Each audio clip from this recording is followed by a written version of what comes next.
ప్రవేశపెట్టబోతా ఉన్నారు. ఇక మిగిలింది ఒకటే ఒక్క పూర్తి బడ్జెట్ అధ్యక్ష. లాస్ట్ ఎన్నికల సంవత్సరం బడ్జెట్ అది ఎట్లాగూ లెక్కలోకి రాదు. అర్ధ భాగం అయిపోయింది అధ్యక్ష government. First half disaster, cinema పేరేమో అభయహస్తం, కానీ లోపల చూస్తే కథ చూస్తే మాత్రం భస్మాసుర హస్తం అని చెప్పి రాష్ట్ర ప్రజలకి పూర్తిగా అర్థమైపోయింది అధ్యక్ష. అధ్యక్ష 3 ముక్కల్లో ఈ 2.5 సంవత్సరాల పరిపాలన గురించి చెప్పాలి అంటే ఎగ్గొట్టు, కూలగొట్టు, చెడగొట్టు. హామీలు ఎగ్గొట్టు, కట్టిన వాటిని కూలగొట్టు, ఉన్న పథకాలు చెడగొట్టు. ఏమున్నది అధ్యక్ష ఈ 25 నెలల్లో చెప్పుకోవడానికి?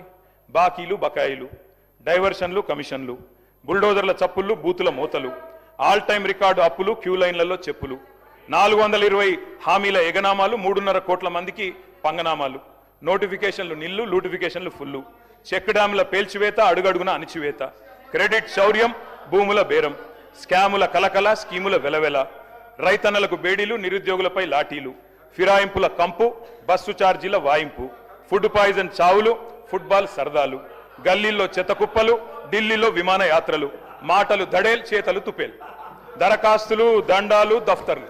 అధ్యక్ష ప్రజాపాలన అధ్యక్ష పేరు. ఒకటోసారి, రెండోసారి, మూడోసారి అని 3 సార్లు అప్లికేషన్లు తీసుకున్నారు. 1,25,00,000 మంది అప్లికేషన్లు తీసుకున్నారు అధ్యక్ష పేదలి. ఏడవైనాయి అధ్యక్ష దరఖాస్తులన్నీ? గల్లంతైనాయా? గాల్లో వరదల్లో కొట్టుకపోయినాయా? ఎఫ్ఎస్ఎల్ అగ్ని ప్రమాదంలో కీలకమైన కొన్ని ఆధారాలతో పాటు ఇవి కూడా కాలిపోయినాయా? నిన్నటి గ్యారంటీ కార్డుల అధ్యక్ష ఈరోజు ఈ రాష్ట్ర ప్రభుత్వాన్ని బాకీ కార్డులుగా మారి వెక్కిరిస్తా ఉన్నాయి అధ్యక్ష. అధ్యక్ష ఒకటి వాస్తవం, T20 వరల్డ్ కప్ మొన్న ఇండియా గెలిచింది అధ్యక్ష. కానీ 420 వరల్డ్ కప్ పెడితే మాత్రం వీళ్ళే గెలుస్తారు అధ్యక్ష, అది మాత్రం పక్క, అందులో అనుమానమే లేదు అధ్యక్ష. మీ మేనిఫెస్టో మీరే చదువుకోండి ఒకసారి, చదువుకొని చెప్పండి ఎన్ని పూర్తి చేశారు, ఎన్ని పూర్తి చేసినారు, ఎన్నిటికి బొందబెట్టినారు, ఎన్నిటిని మంగళం పాడినారు ఒకసారి చెప్పండి. ఈ మధ్యన ముఖ్యమంత్రి గారు మాట్లాడుతూ ఒకటి చాటు చెప్పారు అధ్యక్ష, నేను కర్ణుడు లాంటి వాడిని అని చెప్పాడు అధ్యక్ష. కరెక్ట్ అధ్యక్ష, ముఖ్యమంత్రి గారు నిజంగానే కర్ణుడు లాంటి వాడు. ఎన్నికలకు ముందేమో దాన వీర శూర కర్ణ, ఎవరు ఏది అడిగినా ఓకే, ఇది అంతే ఇదంతే, మీకు ఇంతిస్తా అంతిస్తా. ఇప్పుడు ఎన్నికలు అయిపోయినాక మాత్రం ఓట్లు పడ్డాక అధ్యక్ష కుంభకర్ణ, పత్తాలేడు అధ్యక్ష. ఎన్నికలకు ముందు దానకర్ణ, ఇప్పుడు మాత్రం కుంభకర్ణ అయిపోయింది అధ్యక్ష. అధ్యక్ష అందరికీ అన్నీ చెప్పారు అధ్యక్ష. నిజంగా చెప్తా ఉన్న అధ్యక్ష, భారతదేశ ఎన్నికల చరిత్రలో కాదు అధ్యక్ష, ప్రపంచ ఎలక్షన్ హిస్టరీలోనే ఇంత పెద్ద మోసం అధ్యక్ష. 420 హామీలు ఇచ్చి మోసం చేసిన మేనిఫెస్టో ఎక్కడా లేదు అనేది వాస్తవం అధ్యక్ష. అధ్యక్ష ఒక మేనిఫెస్టో కాదు అధ్యక్ష, డిక్లరేషన్లు, వరంగల్ డిక్లరేషన్లు, కామారెడ్డి డిక్లరేషన్లు, చేవెళ్ల డిక్లరేషన్లు, ఢిల్లీ నుంచి విమానాలు వేసుకొని వచ్చి ప్రమాణాలు చేసిపోయింది అధ్యక్ష. గల్లీ గల్లీలో గ్యారంటీ కార్డులు పంచిన ఢిల్లీ బ్యాచ్ పత్తలేదు అధ్యక్ష. అధిష్టాన అగ్రనేతల దర్శన భాగ్యం కోసం ఇవాళ పదే ఢిల్లీ యాత్రలు జరుగుతూ ఉన్నాయి అధ్యక్ష. సమావేశాలు, సమీక్షలు, ఆఖరి కేబినెట్ మీటింగ్లు కూడా ఢిల్లీనే జరుగుతున్నాయి అధ్యక్ష. నిన్ననేమో హామీల వరద, ఇప్పుడు మేము గట్టిగా మాట్లాడితే మా మీద బూతుల బురద. నిన్న డిక్లరేషన్ల మోత, ఇప్పుడు ఎగవేతల జాత. గ్యారంటీలు తాటాకంత, అమలు చేసింది చింతాకంత. ఇస్తామన్నది ఏనుగు, ఇచ్చింది ఎలుక. పని చారానా, ప్రచారం బారానా అధ్యక్ష. ఇది వీళ్ళ పనితీరు అధ్యక్ష. అధ్యక్ష వాస్తవం ఏంటంటే ఇక్కడనేమో జనం అచ్చ తెలుగులో తమ ఆవేదన వెళ్ళబోసుకుంటున్నారు అధ్యక్ష. వీళ్ళేమో మలయాళంలో, మరాఠీలో, బీహార్లో, హిందీ భాషల్లో గొప్పలు చెప్పుకుంటున్నారు అధ్యక్ష. తెలంగాణ జనం సొమ్ముతో ఇతర రాష్ట్రాల్లో ఎన్నికల ప్రచారాలు చేస్తా ఉన్నారు అధ్యక్ష. ఢిల్లీలో, బీహార్లో, మహారాష్ట్రలో, ఇప్పుడు కేరళలో ఎక్కడ ఎలక్షన్ వస్తే అక్కడ ఫుల్ పేజ్ కలర్ అడ్వర్టైజ్మెంట్లు ఇవాళ కాంగ్రెస్ పార్టీ ఇస్తా ఉంది అధ్యక్ష. ప్రజాధనం కాంగ్రెస్ క్యాంపెయిన్ కు సమర్పణం అన్నట్టు అయిపోయింది అధ్యక్ష. జరగనివి జరిగినట్టు, చేయనివి చేసినట్టు, లేనివి ఉన్నట్టు అంతా కనికట్టు యాడ్ చేసి గ్రాఫిక్స్ మాయాజాలంతో బహుభాషల్లో బయట రాష్ట్రాల వాళ్ళని కూడా బురిడి కొట్టించే ప్రయత్నం ఈ సర్కార్ చేస్తా ఉంది అధ్యక్ష.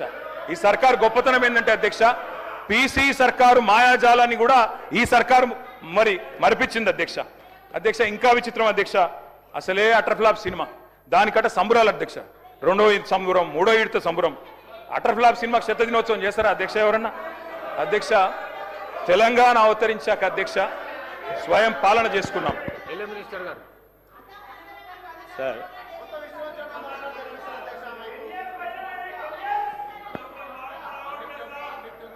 సార్ కేటీఆర్ గారు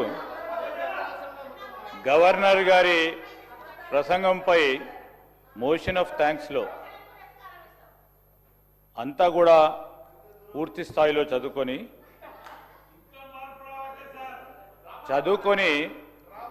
మంచి సూచనలు ఇస్తారు, సలహాలు ఇస్తారని అనుకున్నాం అధ్యక్ష. మళ్ళా ఊకదుంపుడు ఉపన్యాసం చెప్తూ ఎవరో రాసిన స్క్రిప్ట్ను వాడుతూ ఈరోజు ఏంది అధ్యక్ష, ఇది మా జాతీయ పార్టీది, కాంగ్రెస్ పార్టీ జాతీయ పార్టీ. ఈరోజు మీరు రీజనల్ పార్టీగా ఉండి ఎన్నిసార్లు చక్కర్ కొట్టిన అధ్యక్ష బీజేపీ ప్రధానమంత్రి ముందట ఎన్నిసార్లు పోయిన అధ్యక్ష వారు 10 సంవత్సరాల కాలంలో లెక్క తీయండి అధ్యక్ష. ఈరోజు మాది మా జాతీయ పార్టీ మా అధిష్టానం కాంగ్రెస్ పార్టీది. ఢిల్లీ నుంచి రాజకీయం ఉంటుంది. ఢిల్లీకి ఎన్ని మార్లైనా వెళ్తాం. అదేవిధంగా రాష్ట్ర ప్రయోజనాల గురించి ఎన్ని మార్లైనా ప్రధానమంత్రితో కలుస్తాం, మంత్రులతో కలుస్తాం, చూపెడతా ఉన్నాం ఫలితాలు. మీలాగా పోయి ప్రభుత్వాన్ని కాపాడుకునే ప్రయత్నం చేయలే. ఈ రోజు కూడా చెప్తా ఉన్నాం అధ్యక్ష. ఈ రోజు వారు చెప్తా ఉన్నారు ఎన్ని మార్లు పోతారని. ఎవరు రాష్ట్ర ప్రయోజనాల గురించి పోద్దా అధ్యక్ష? రాష్ట్ర ప్రయోజనాల గురించి పోద్దంటారా చెప్పండి అధ్యక్ష. ఇక్కడే ఉండమంటారా అధ్యక్ష? జిద్దు రాజకీయం చేయమంటారా అధ్యక్ష? ఈ రోజు మేము తల ఒగ్గైనా రాష్ట్ర ప్రజలకు సంబంధించిన అభివృద్ధి సంక్షేమం విషయంలో ఢిల్లీకి వెళ్తాం. తప్పకుండా నిధులు తీసుకొచ్చే ప్రయత్నం చేస్తాం. వారు ఇస్తారు ఇయ్యరు బీజేపీ మరి ప్రధానమంత్రి గారు కానీ వారి మంత్రులు కానీ. మా ప్రధానమైన ఉద్దేశం, లక్ష్యం, మా ఆలోచన తెలంగాణ రాష్ట్ర ప్రజలకు సంబంధించిన సంక్షేమం విషయంలో తల ఒగ్గైనా నిధులు తీసుకొచ్చే ప్రయత్నం చేస్తాం తెలంగాణ రాష్ట్ర సంక్షేమాన్ని గురించి. దయచేసి చెప్తా ఉన్నాను. ఈరోజు కేటీఆర్ గారు అనుభవజ్ఞులైన మంత్రిగా పనిచేసినారు. అపోజిషన్లో ఉండి సత్యదూరమైన మాట్లాడితే బయట వాస్తవాలు మాట్లాడితే ఒప్పుకుంటాం అధ్యక్ష. ఈరోజు మీరు ఫ్లాప్ అయిన సినిమా అంటున్నారు. ఫ్లాప్ అయింది 2023లో ఫ్లాప్ అయింది మీరు. సరే ఫ్లాప్ అయింది అనుకోవచ్చు. సినిమాలు అప్పుడప్పుడు ఫ్లాప్ అయితే అనుకోవచ్చు. మళ్ళా సర్పంచ్ ఎన్నికలు అయితే దాంట్లో ఫ్లాప్ అయినరు. మళ్ళా మున్సిపల్ ఎన్నికలు అయితే దాంట్లో ఫ్లాప్ అయినరు. పార్లమెంట్ ఎలక్షన్లో పూర్తి స్థాయిలో ఫ్లాప్ అయినరు. ఇంకా ఎన్నిసార్లు ఫ్లాప్ అయినాక మమ్మల్ని ఫ్లాప్ అంటారు అధ్యక్ష? ఏంది అధ్యక్ష? మీరు ఏదైనా వాస్తవాలు ఉంటే మాట్లాడండి. మా గౌరవ సహచరులు కానీ మేము కానీ మీకున్న అనుభవాల రీత్యా మీరు ఏదైనా మంచి సూచనలు ఇచ్చే రాసుకోవడానికి మళ్ళా తిరిగి దాంట్లో పెట్టడానికి ప్రయత్నం చేస్తాను తప్ప ఇక చెప్పేదే చెప్పుకుంటూ ఇంటున్నారని ఏదైనా తిట్టుకుంటూ పోతుంటే అధ్యక్ష మేము ఓపికతోనే వింటా ఉన్నాం. మా మంత్రులం కానీ మేము కానీ నిన్న సిఎల్పి జరుగుతూ ఉన్నప్పుడు ముఖ్యమంత్రి గారు వారు చెప్పింది వారు ఏదైనా మంచి మాటలు మాట్లాడితే రాసుకొని తిరిగి ఏదైనా మంచి విషయం ఉంటే మనము బడ్జెట్ పెడతా ఉన్న సందర్భంలో కానీ డిమాండ్స్లో కానీ దానిలో మార్పు తీసుకొచ్చే ప్రయత్నం చేద్దామని ఒక మంచి సానుకూలంగా మాట్లాడితే మళ్ళా అదే భాష అధ్యక్ష అదే చెప్పిందే చెప్పుకుంటూ పోతా ఉన్నారు అధ్యక్ష. వారి 2 సంవత్సరాలకు సంబంధించి గవర్నర్ అడ్రస్ చూడండి సేమ్ చెప్పిన మళ్ళీ ఇదే చెప్తా ఉన్నారు. ఇప్పటికైనా ఆ పందాన్ని మార్చుకుంటే రేపు రాబోయే జరిగే ఎంపీటీసీఓ జెడ్పీటీసీలో కొద్దిగా మెరుగే అవకాశం ఉంటుంది. ఫ్లాప్ కాకుండా ఉంటారు. అది మా ఆలోచన వారికి తెలియజేస్తా ఉన్నాం. స్పీకర్ సార్, మీరు ఢిల్లీకి పోతే మాకు అభ్యంతరం లేదు, మీ నాయకత్వాన్ని కలిస్తే మాకు అభ్యంతరం లేదు, మాకేం బాధ దాంతో. కానీ అధ్యక్ష ఢిల్లీకి పోయి నిధులు తెస్తారేమో అనుకున్నాం అధ్యక్ష. కానీ ఢిల్లీకి పోయి నిధులు ఇచ్చి వస్తున్నారు అధ్యక్ష. అది తేడా. మొన్న చెప్పారు కదా అధ్యక్ష 1000 కోట్లైనా ఇస్తాం. మీరు ఢిల్లీకి పోయి నిధులు ఇచ్చి వస్తున్నారు. ఢిల్లీకి పోయి నిధులు తెచ్చింది సున్నా మీరు. అందుకే అధ్యక్ష ఢిల్లీకి ఎన్నిసార్లు అన్నా పోండి, మాకేం అభ్యంతరం లేదు. మధ్యాహ్నం మళ్ళీ పోతున్నారట పోండి, మేమే వద్దంటలేం. సకుటుంబ సపరివార సమేతంగా ఉండండి, అభ్యంతరం లేదు. అధ్యక్ష మీరు అన్నారు శ్రీధర్ బాబు గారు ఏమన్నా మంచి విషయాలు ఉంటే చెప్పండి అన్నారు. శ్రీధర్ బాబు గారు మీరు మీ డిపార్ట్మెంట్ ఎట్లా పనిచేస్తుందో ఒకసారి వినండి జాగ్రత్తగా. విని దయచేసి మీరు నోట్ చేసుకొని సమాధానం చెప్పండి. అధ్యక్ష నిన్న గవర్నర్ గారి ప్రసంగంలో చెప్పారు అధ్యక్ష మన ఐటీ ఎగుమతులు 3,13,000 కోట్లకు చేరుకున్నాయి. ఐటీ ఉద్యోగాలు 9,39,000 చేరుకున్నాయని చెప్పారు. అంటే ఇది వాస్తవమైన శ్రీధర్ బాబు గారు మీ క్యాబినెట్ అప్రూవ్ చేసిందే కదా ఇది గవర్నర్ ప్రసంగం. గవర్నర్ ప్రసంగంలోంచే కోట్ చేస్తున్నాను నేను. మీ క్యాబినెట్ అప్రూవ్ చేసింది, ఆ క్యాబినెట్లో కూడా మీరు ఉన్నారని అనుకుంటా ఉన్నా. గవర్నర్ గారి ప్రసంగం ఎప్పుడైనా క్యాబినెట్ ఆమోదిస్తుంది అధ్యక్ష. క్యాబినెట్లో మంత్రులందరూ ఉంటారు, ఐటీ మంత్రి గారు కూడా ఉంటారు. వారు ఇచ్చిన ఫిగర్ అధ్యక్ష 3,13,000 కోట్లు ఏది ఎక్స్పోర్ట్స్ అని, 9,39,000 ఉద్యోగాలు.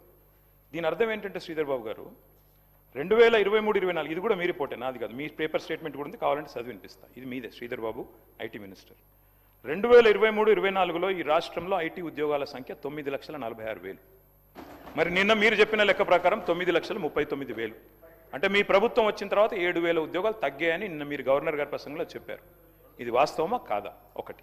రెండవది విచిత్రమైన విషయం అధ్యక్ష, మరి కుడి చేయి ఏం చేస్తుందో ఎడం చేయికి తెలియదన్నట్టు శ్రీధర్ బాబు గారు బయట స్టేట్మెంట్ ఇచ్చారు అధ్యక్ష. ఇక I'm quoting times of India Sridhar అన్న. మీరేం చెప్పారు? ఐటీ ఎక్స్పోర్ట్స్ 3,60,000 కోట్లు అని చెప్పారు. ఇక్కడ మీకు పంపిస్తాను అధ్యక్ష కావాలంటే 3,60,000 crores. గవర్నర్ గారి ప్రసంగంలో 3,13,000 కోట్లు. ఏది వాస్తవం అధ్యక్ష? మంత్రి గారు బయట చెప్పేడుదా, గవర్నర్ గారు నోటమ్మడి ఇక్కడ చెప్పేడుదా? You should fire your secretary. If this is a mistake, bureaucratic mistake, you should fire them. క్యాబినెట్లో గవర్నర్ ప్రసంగం ఆమోదించారు. ఆమోదించిన దానిలో కూడా వాస్తవాలు పెట్టరా? ఈ ప్రసంగానికి విలువ ఉందా, విశ్వసనీయత ఉందా? అంటే 7,000 ఉద్యోగాలు, ఐటీ ఉద్యోగాలు మీరు వచ్చాక తగ్గాయి అని మీ ప్రభుత్వం, మీ గవర్నర్ గారు నిన్న చెప్పారు. ఇది వాస్తవమా కాదా దయచేసి నోట్ చేసుకోండి, చెప్పండి. తగ్గిలేదు, పెరిగినాయి, మాదేదో తప్పు జరిగింది, తీసి పారేయండి. ఐటీ సెక్రటరీ ఎవరున్నారో తీసి అవతల పాడేయండి చెత్తబుట్లు. అధ్యక్ష ఇంకో మాట అధ్యక్ష, మీరు చెప్పారు పెట్టుబడుల వెల్లువ, పెట్టుబడుల వెల్లువ 1,00,000 కోట్లు, 7,00,000 కోట్లు, 8,00,000 కోట్లు. అసలు మేము అడ్డం వచ్చి చక్కెర అడ్డం పడేంత ఇన్వెస్ట్మెంట్లు చెప్తున్నారు అధ్యక్ష. మేము నిజమేమో అనుకున్నాం అధ్యక్ష. ఇది గవర్నమెంట్ వెబ్సైట్, శ్రీధర్ బాబు గారు, గవర్నమెంట్ వెబ్సైట్ ఇది, టీఎస్ ఐపాస్ వెబ్సైట్. మీరు చెప్పే మాటలేమో కోటలు కోట్లు కోట్లు దాటుతున్నాయి అధ్యక్ష. ఎట్లునే అంటే ఒక్క గోబెల్ సమిట్లోనే 5,75,000 కోట్లు వచ్చినాయంట అధ్యక్ష. మరి ఇక్కడ చూస్తే టీఎస్ ఐపాస్ వెబ్సైట్, అందులో చెప్పారు అధ్యక్ష, టీఎస్ ఐపాస్ వెబ్సైట్ ప్రకారం 2023-24లో, సారీ 22-23 చెప్తా ముందు, 22-23లో 3,100 ఇండస్ట్రీలు, 2021-22లో 4,000 ఇండస్ట్రీలు, ఇట్లా వరుసగా 4,000, 3,000 ఆ స్థాయిలో ఉన్నాయి. మీరు వచ్చిన తర్వాత 2024-25లో 2,050, 2025-26లో 1,126. మాటలేమో కోటలు దాటుతున్నాయి, లెక్కలు చూస్తే మరి ఇది ప్రభుత్వ వెబ్సైట్, నా కవిత్వం కాదు, నాది కాదు. You should fire the people who are doing this mistakes. Sridhar Babu గారు, మీరు మా మీద ఒంటికాలతో లేవడం కాదు. దయచేసి మీ డిపార్ట్మెంట్లో, మీ గవర్నర్ ప్రసంగంలో ఎన్ని తప్పుల తడకగా రూపొందించారు, దానికి ఏం విలువ ఉంది, ఏం విశ్వసనీయత ఉంది? ఇందాక మీరు లేరు శ్రీధర్ బాబు గారు, మీరు బయట ఉన్నారు. నేను అడిగాను, 2023 గవర్నర్ ప్రసంగానికే దిక్కు లేదు. ఆ రోజు ముఖ్యమంత్రి సంతకం పెట్టిన ఫైల్కే ఇంతవరకు పత్తా లేదు. ఇంకా ఈ